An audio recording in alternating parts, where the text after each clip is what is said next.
메시아 탄생을 애타게 기다리고 있는 유대 땅 모든 백성들, 그 백성들은 말라기 선지자의 마지막 예언이 끝난 지 370년 선지자의 소리를 못 들었습니다. 예언이 그쳤습니다. 이 시기를 교회사적으로는 중간시대라, 중간사라 그렇게 표현을 합니다.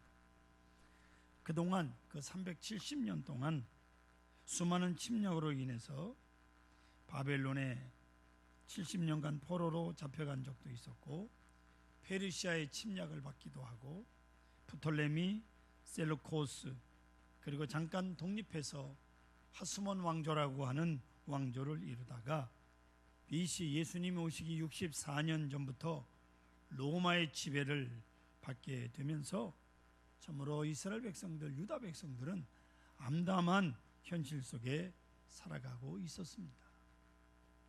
예언자의 예언이 그치고 미래가 캄캄해지는 그런 상황. 더구나 문제는 유대인들에게 있어서 유일신 사상인 야훼 하나님을 섬기는 일에 제사장들이 타락함으로 종교마저 타락해 버리고 말았습니다. 어디에서도 희망을 찾을 수 없는 절박함 속에서 더욱 그들은 메시아를 기다리게 됩니다. 메시아의 영광으로 로마로부터 민족적 해방을 고대하고 간절하게 소망하고 있던 그때, 바로 이때 광야에서 외치는 소리가 오늘 본문 4절에서 5절 6절에 기록되어 있습니다. 마태복음 3장에 보면 세례 요한이 나타나며 회개하라 천국이 가까웠느니라고 외치면서 바로 이 말씀이 기록됩니다. 너희는 주의 길을 준비하라. 그가 오실 길을 곧게 하라. 모든 골짜기가 메어지고 모든 산과 작은 산이 낮아지고 굽은 것이 곧아지고 험한 길이 평탄해질 것이요 모든 육체가 하나님의 구원하심을 보리라 라고 말입니다. 그렇습니다. 세례 요한은 메시아이신 예수님의 길을 예비하기 위해서 이 땅에 온 사람입니다. 하지만 370년 동안 선지자의 소리를 갈급하게 기다렸던 이스라엘 사람들, 세례 요한이 메시아인 줄 아는 백성들은 세례 요한을 추종하기 시작합니다. 그런데 세례 요한이 외치는 일관된 모습은 회개하라 천국이 가까이 왔느니라 였습니다. 나를 따르라가 아닙니다.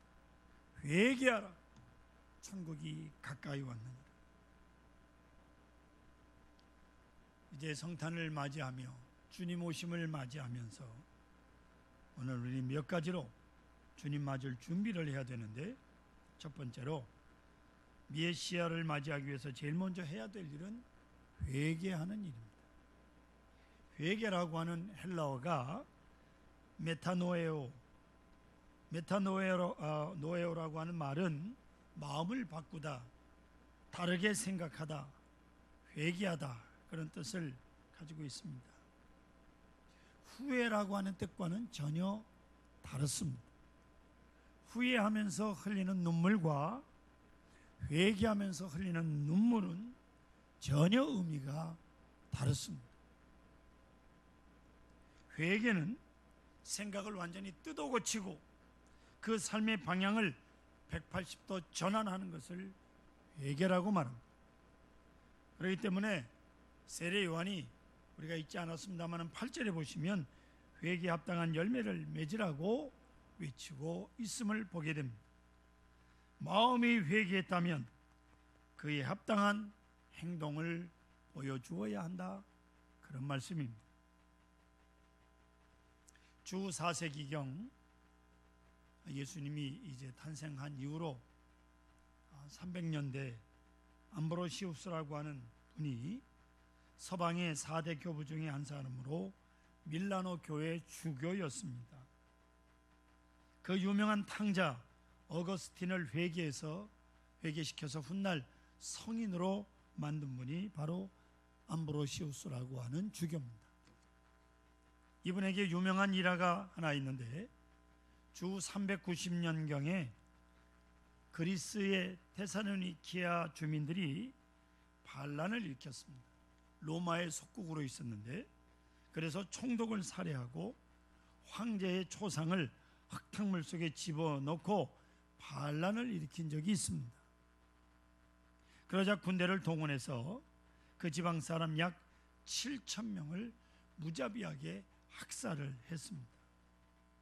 이 소식을 들은 암브로시우스가 주교가 황제에게 서한을 보내서 학살에 대한 책임을 물어 공식적인 참여와 당분간 교회 출입을 금지할 것을 요구하게 됩니다. 하지만 이 요청을 묵살한 황제 데오도시우스 1세는 부활절 날 측근들을 대동하고 교회를 행차를 합니다. 그러자 암브로시우스 주교는 교회 문을 가로막고 황제를 못 들어오게 막았습니다. 그의 단호한 태도에 데오도시우스 1세 황제 하는 수 없이 발길을 돌렸습니다. 성탄절에 다시 교회 출입을 시도했지만 여전히 막아선 암브로시우스는 거듭 사죄를 요구합니다. 그러자 결국 황제가 굴복을 합니다. 황제가, 요즘 말로 할까요? 대통령이, 처음에는 황제가 주교님, 성경에 보면 다윗도 죄를 짓지 않았습니까? 하면서 길을 열어달라고 요청을 했지요. 하지만 주교가 암브로시우스가 이렇게 말합니다. 폐하께서는 다윗의 죄를 모방하시렵니까? 그렇다면 다윗의 회개도 모방하십시오. 다윗처럼 회개하십시오. 회개는 그 회개에 합당한 열매를 맺는 것이 진정한 회개올시다. 바로 이 모습이 예수님을 맞이하는 첫 번째 조건이올시다. 진정한 회개를 통해서 하나님의 은혜를 넘치게 체험하시기를 바랍니다. 두 번째로 모든 골짜기가 메어지고라고 말씀하고 있습니다. 골짜기란 산과 산 사이에 쑥 들어간 곳이죠. 그걸 계곡이라고 그래요. 또 움푹 들어간 곳에다 골짜기입니다. 우리 마음으로 표현하자면 열등감, 좌절, 실패감, 절망감, 이런 것들, 그런 거를 메워버리라 그 말이에요. 귀신 들린 딸을 둔 가나안 이방 여인이 예수님에게 자신의 귀신 들린 딸을 고쳐주십사 애원을 할 때 예수님께서 한마디로 거절을 합니다. 자네의 떡을 개들에게 던짐이 마땅치 않다고 말이죠. 이때 여인은 한 걸음 더 예수님께 다가가서 또 간절하게 주인의 상에서 떨어지는 부스러기를 개들이 먹지 않습니까? 내 딸을 고쳐주십시오. 부스러기 같은 은혜라도 주십시오. 연민의 한 조각 부스러기라도 괜찮습니다. 그 부스러기 같은 은혜를 주시면 내 딸이 흉악한 귀신 들림에서 해방될 것입니다. 이 간절함, 결국 이 여인은 소원을 이루었습니다. 할렐루야. 간절함으로. 성도 여러분, 저와 여러분은 하나님의 자녀들올시다. 자녀예요. 우리는 상에서 떨어지는 부스러기 같은 은혜를 받는 사람들이 아니에요. 식탁에서 먹을 수 있는 은혜 받을 자격이 있는 하나님의 자녀들이다 그 말이에요. 그렇다면 우리 마음속에 있는 열등감, 좌절, 절망감 등과 같은 골짜기를 메우고 주님을 맞이하십시다. 여러분 실패하셨습니까? 지난 한 해 동안 지은 죄로 인하여 마음에 금이 가고 깊은 골짜기가 펴 있습니까? 왜 좌절하십니까? 왜 절망하십니까? 하나님 앞에 서기만 하면 하나님께서 다시 회복시켜 주십니다. 성경 보세요. 요한일서 1장 9절. 만일 우리가 우리 죄를 자백하면 그는 미쁘시고 이로사 우리 죄를 사시며 우리를 모든 불의에서 깨끗하게 하실 것이요. 히브리 10장 17절에 보면 또 그들의 죄와 그들의 불법을 내가 다시 기억하지 아니하리라 말씀하고 있습니다. 여러분, 우리를 위해서가 아니라 하나님을 위해서 우리 죄를 사해 주신다는 거예요. 이사야 43장 25절 천천히 읽어보십시다. 나 곧 나는 나를 위하여 내 허물을 도말하는 자니 내 죄를 기억하지 아니하리라. 아멘. 얼마나 우리에게 소망입니다. 나 곧 나는 나를 위하여 내 죄를 도말한다. 그리고 기억하지 않아. 우리가 괴로워서가 아니라 하나님께서 우리 죄를 용서하지 아니하시면 마음이 아파 견딜 수가 없으시기 때문에 우리 죄를 용서하실 뿐만 아니라 다시는 기억하지도 않으신다고 약속하고 있습니다. 믿으시면 아멘.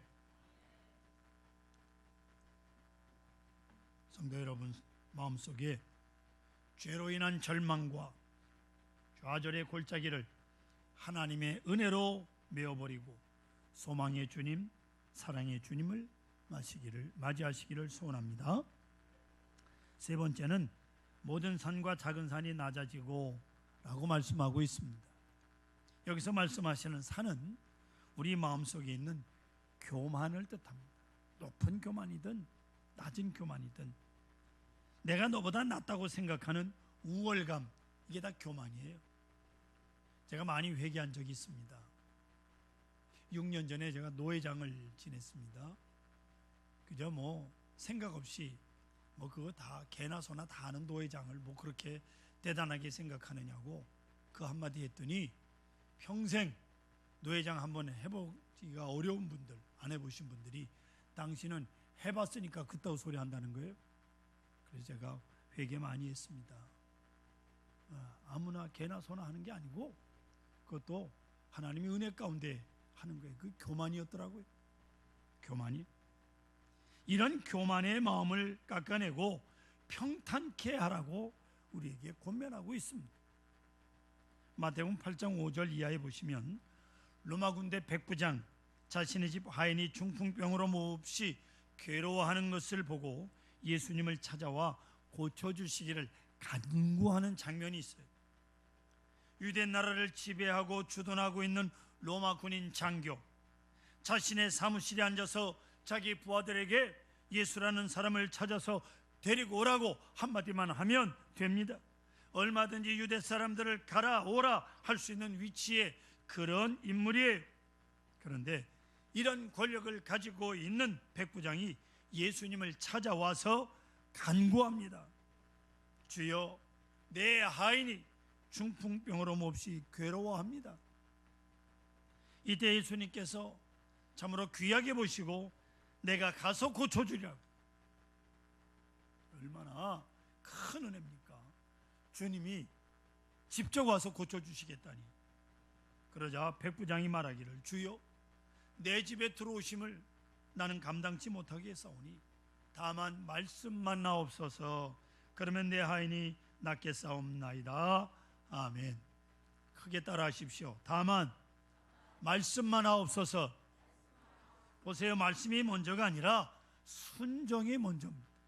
먼저 순종의 자세를 가지고 말씀을 기다리는 거예요. 할렐루야. 다만 말씀만 하옵소서. 이런 순종과 이런 겸손이 복을 받는 거예요. 어떤 때는 순종하고 기분 나쁘면 불순종하고 안 되는 거예요. 먼저 순종의 자세가 중요합니다. 예수님께서 갈릴리 가나의 혼인잔치에 초대를 받으셨어요. 초대받으셨으니까 가서 차려진 음식 잘 먹고 오면 돼요. 근데 문제는 포도주가 떨어졌다는 거예요. 가장 중요한 거예요. 이때 예수님의 어머니 마리아가 그 집 하인들에게 예수님께서 무슨 말씀을 하시든지 그대로 하라고 당부를 합니다. 이때 하인들은 예수님께서 시키는 대로 항아리에 물을 채우라 해서 채웠고, 다시 그 물을 떠다 손님들에게 가져다 주어라 해서 가져다 줍니다. 그랬더니 분명 물을 떠다 부었고, 그리고 떠다 주었는데 포도주로 변했습니다. 보세요 여러분, 하인들이 물이 이게 포도주로 변하냐 안 변하냐 하고 기다리지 않았습니다. 이렇게 돈을 동그랗게 뜨고 이게 포도주로 변하냐 기다리지 않았다 그 말이에요. 확인하지도 않았어요. 말씀에 그저 순종했습니다. 그러자 놀라운 이적이 일어납니다. 할렐루야. 믿음으로, 순종함으로. 사랑하는 성도 여러분, 먼저 순종하는 자세로 하나님의 말씀을 들어야 은혜를 받습니다. 일단 듣고 나서 그 다음에 순종할지 안 할지를 결정하는, 안 되는 거예요. 건방지게 하나님의 말씀을 내가 일단 들어보고 마음에 들으면 순종하고 안 들면 순종 안 하고, 그런 건방짐이 어디 있어요? 주님께서 손해보라고 하시면 손해보시고, 주님께서 지라고 하면 지고, 주님께서 뺨을 맞으라고 하시면 맞으세요. 때로 이해가 되지 않고 내 뜻과 어긋난다고 해도 무슨 말씀을 하시든지 그대로 하겠습니다 하는 자세로 순종해 보십시오. 놀라운 은혜를 주실 것입니다. 이 시간 여러분 마음속에 있는 교만한 마음을 깎아내리시기 바랍니다. 교만의 산이 깎아져서 평탄해지고, 그래서 길을 닦아내야 주님을 영접할 수 있습니다. 겸손한 마음으로 주님을 영접하시기를 소원합니다. 네 번째로 굽은 것이 곧아지고 라고 말씀을 하죠. 주님을 맞이하려면 내 마음속에 구부러진 것들을 곧게 펴야 돼요. 여러분, 마음이 구부러지면 평생 살면서 웃을 일이 없어요. 예? 여러분 얼굴 찡그려서 내천차가 주름으로 잡히면 그 인생 잘못 사는 거예요. 예수 잘못 믿는 거예요. 마음이 구부러지면요, 눈도 삐뚤어져 가지고 이렇게 째려봐 사람을. 눈이 잘 안 보이면 안경을 끼시라고요. 왜 째려봐요? 째려보기는. 마음이 구부러지면 귀도 삐뚤어져. 귀도, 입도 삐뚤어지고요. 그래서 무엇을 보아도 있는 그대로 보지 않고 자꾸만 부정적으로 보는 거예요. 자기 마음이 구부러져 있으니까. 무슨 이야기를 들어도 밝은 쪽보다는 어두운 쪽에 관심이 많아요. 무슨 말을 해도 남을 깎아내리는 말, 부정적인 말을 더 많이 하는 거예요. 지 마음이 구부러진 건 모르고 아셔야 돼. 옛날 이스라엘 백성들이 출애굽 당시 거의 가나안 땅에 가깝게 도달했어요. 그냥 들어가면 돼요, 믿음으로. 근데 정탐꾼들을 보내겠다는 거예요.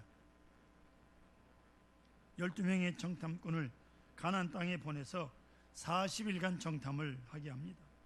40일 후에 돌아온 12명의 정탐꾼 가운데 10명의 보고는 이렇습니다. 민수기 12장에 보시면 그 땅은 과연 젖과 꿀이 흐르는 땅입니다. 그러나 그 땅에 사는 사람들은 키가 크고 장대하며 그들이 살고 있는 성은 얼마나 견고한지 우리는 도저히 그 땅을 정복할 수 없다는 결론을 내렸습니다.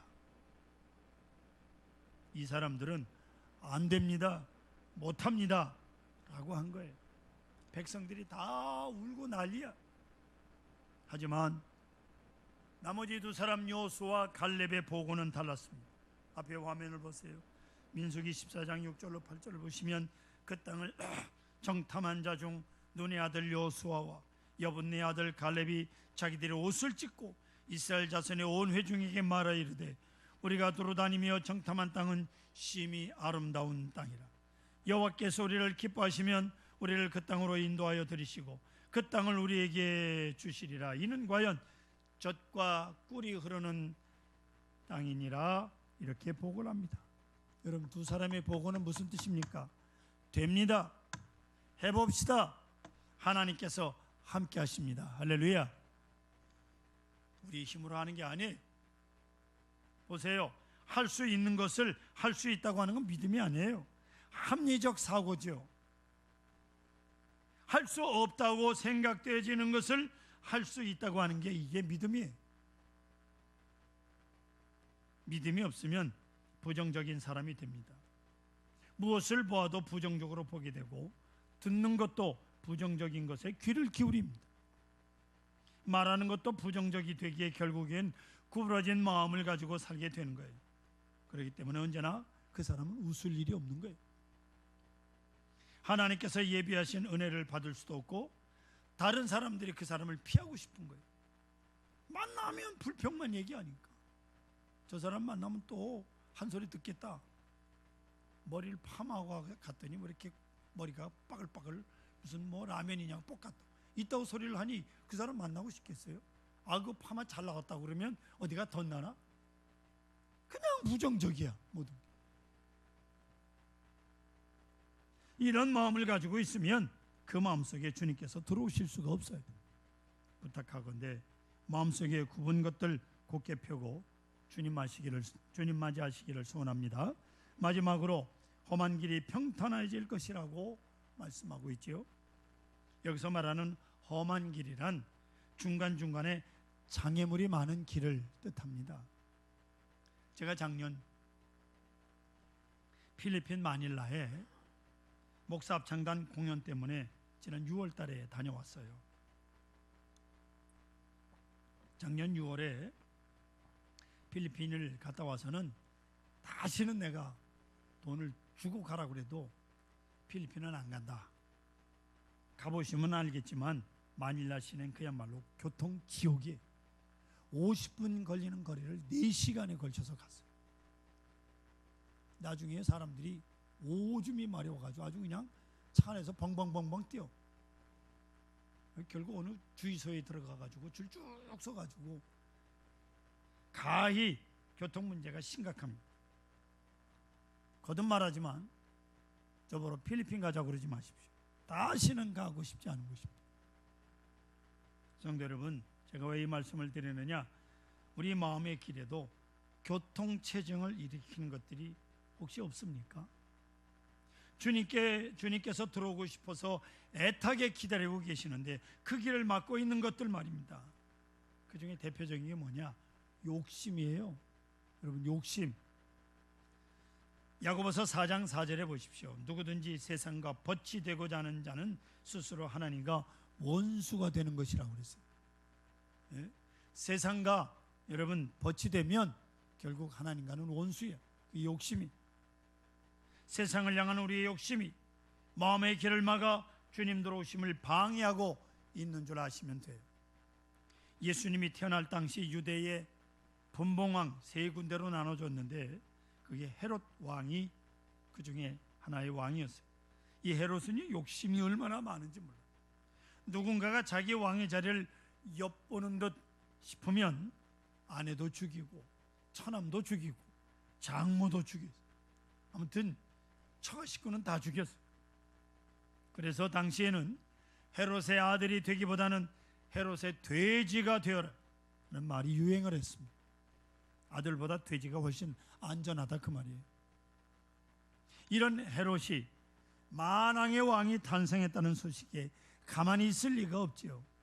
예수님의 탄생 소식을 동방박사들로부터 듣자마자 그 즉시 베들레헴 주위의 2살 이하 남자아이는 다 죽이라고 명령을 내렸고 대학살이 이루어지고 말았습니다.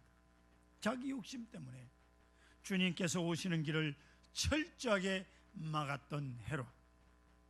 성도 여러분, 오늘 여러분 마음속에 주님께서 들어오시지 못하도록 막고 있는 것이 그 무엇입니까? 하나님 앞에 예배 드려 나오는 것을 방해하는 것이 무엇입니까? 말씀을 읽고 기도하는 시간을 방해하는 것이 그 무엇입니까? 예배하는데 이렇게 급하게 전화하시는 분은 누구십니까?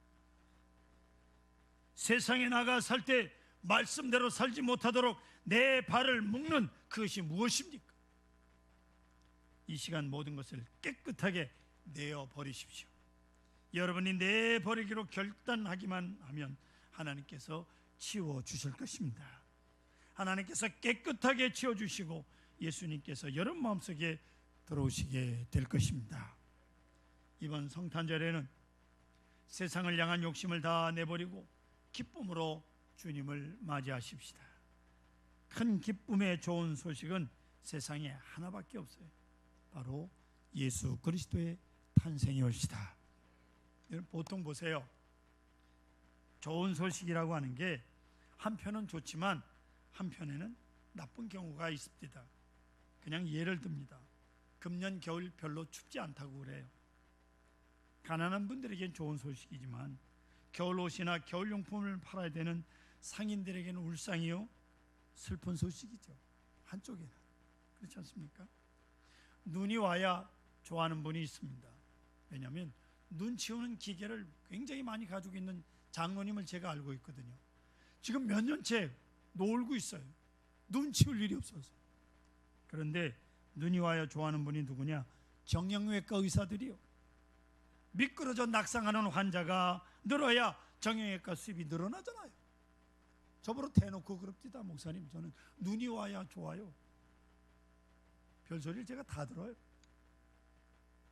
예수 그리스도의 탄생이야말로 세상에 하나밖에 없는 가장 큰 기쁨의 좋은 소식이 올시다. 내 아기 돌잔치 때는 떡 벌어지게 잔치를 차리면서 아기 예수님 탄생일인 성탄절에 주님께 변변한 선물 하나 드리지 못하는 우리의 안타까운 현실을 어떻게 하나님께 말씀드리겠습니까?